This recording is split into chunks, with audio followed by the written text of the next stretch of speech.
It was supposed to be a fresh start, a new life far away from the memories that haunted our sleep. But Compound 9 had secrets too, and my sister and I were about to learn that some ghosts follow you. We arrived just before the rains began, dragging our faded suitcases past cracked walls and faded doors, greeted by curious eyes and polite smiles that didn't reach anyone's soul. Mama had died in March. Her last words to me were, "Protect your sister, Zina, no matter what."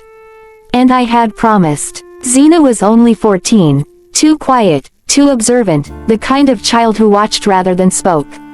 She clung to my hand as we settled into our small room in the back of the compound, close to the generator shed. I was 21 and trying to be everything: mother, sister, protector.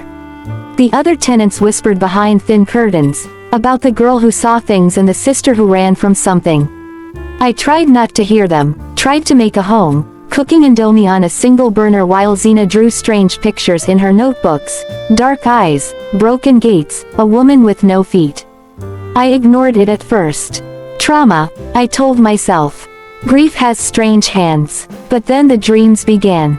I'd wake up sweating, heart racing, certain someone had whispered my name. Aif, always in that same low rasp, like a breath caught in a throat.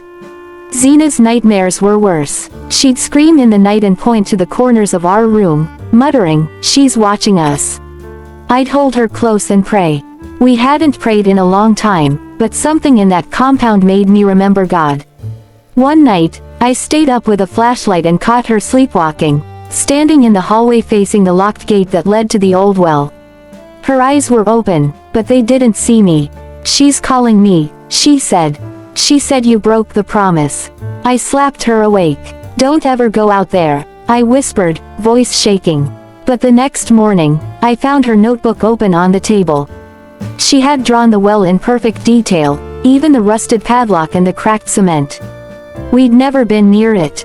That same week, the compound's oldest resident, Mama Ajide, collapsed near the shared bathroom. I ran to help, and as I touched her hand, her eyes flew open and she gasped, "She's hungry again, it's the girl." She died that night. I wanted to run. I packed our bags and told Zina we were leaving. But she refused. "Aif, we can't leave her hungry." She said, "It's your fault." I slapped her again, harder. I was losing control. That night, I locked our door and placed a Bible under her pillow. I barely slept. At 2:37 a.m., I woke to silence so loud it screamed. Zina was gone. The door was wide open. I ran barefoot into the compound, shouting her name. My neighbors came out, half asleep, confused, angry. I didn't care. I ran straight to the old well. The lock was broken. The gate swung in the wind. And Zina was standing at the edge, looking down. "She remembers you," Zina said calmly. "She said you promised to bring her too." That night, at the river, my legs buckled. My vision swam. I had never told anyone. When we were younger, I had a friend named Kosi. She followed me and Zina to the river one day, uninvited, as always. We were playing. I told her to go home. She wouldn't. I pushed her. She slipped. She hit her head on a rock and never came up. I ran home and lied. Mama never knew. Zina was too young to remember, or so I thought. "She says it's your turn now," Zina whispered. "Unless," she looked at me with tears streaming down her face, "unless I go in her place." "No," I screamed and ran forward, but something cold and unseen yanked me back. A force stronger than grief, stronger than love. Zina stepped closer to the edge. I screamed for help, for mercy, for God. But the night held its breath. Then a light flashed, bright and blinding. The compound's generator roared to life.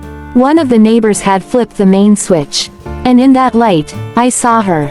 Not Zina, her, the girl from the river. Her face swollen, her eyes pale, hovering just behind my sister. But when the light reached her, she shrieked and vanished into the well's mouth like smoke.